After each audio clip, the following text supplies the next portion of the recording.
When I was a kid, I used to think that pork chops and karate chops were the same thing. I thought they were both pork chops. And because my grandmother thought it was cute, and because they were my favorite, she let me keep doing it. Not really a big deal.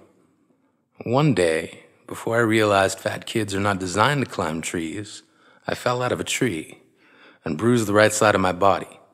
I didn't want to tell my grandmother about it because I was scared I'd get in trouble for playing somewhere I shouldn't have been. A few days later, the gym teacher noticed the bruise and I got sent to the principal's office. From there, I was sent to another small room with a really nice lady who asked me all kinds of questions about my life at home. I saw no reason to lie.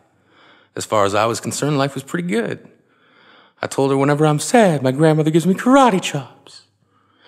This led to a full-scale investigation, and I was removed from the house for 3 days until they finally decided to ask how I got the bruises. News of this silly little story quickly spread through the school, and I earned my first nickname, Pork Chop. To this day, I hate pork chops. I'm not the only kid who grew up this way, surrounded by people who used to say that rhyme about sticks and stones. As if broken bones hurt more than the names we got called, and we got called them all.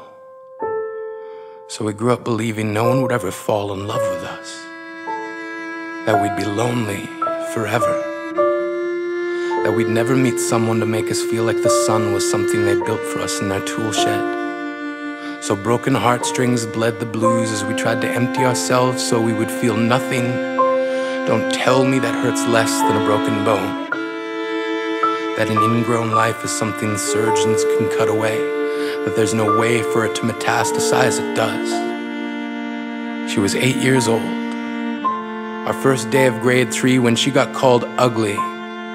We both got moved to the back of class so we would stop getting bombarded by spitballs. But the school halls were a battleground where we found ourselves outnumbered day after wretched day. We used to stay inside for recess because outside was worse. Outside we'd have to rehearse running away or learn to stay still like statues, giving no clues that we were there in grade 5. They taped a sign to the front of her desk that read, "Beware of dog." To this day, despite a loving husband, she doesn't think she's beautiful because of a birthmark that takes up a little less than half her face. Kids used to say she looks like a wrong answer that someone tried to erase but couldn't quite get the job done.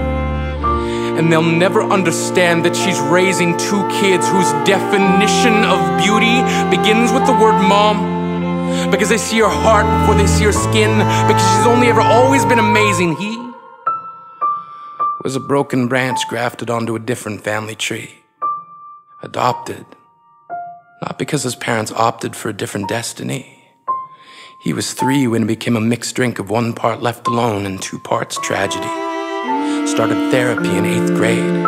Had a personality made up of tests and pills. Lived like the uphills were mountains and the downhills were cliffs. 4/5 suicidal, a tidal wave of antidepressants, and an adolescence being called pauper.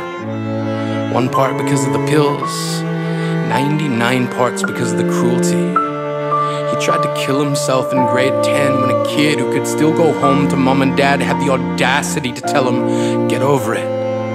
As if depression is something that can be remedied by any of the contents found in a first aid kit. To this day, he is a stick of TNT lit from both ends. Could describe to in detail the way the sky bends in the moments before it's about to fall. And despite an army of friends who all call him an inspiration, he remains a conversation piece between people who can't understand. Sometimes being drug-free has less to do with addiction and more to do with sanity. We weren't the only kids who grew up this way. To this day, kids are still being called names. The classics were, "Hey stupid," "Hey spaz." Seems like every school has an arsenal of names getting updated every year. And if a kid breaks in a school and no one around chooses to hear, do they make a sound? Or they're just background noise from a soundtrack stuck on repeat when people say things like kids can be cruel?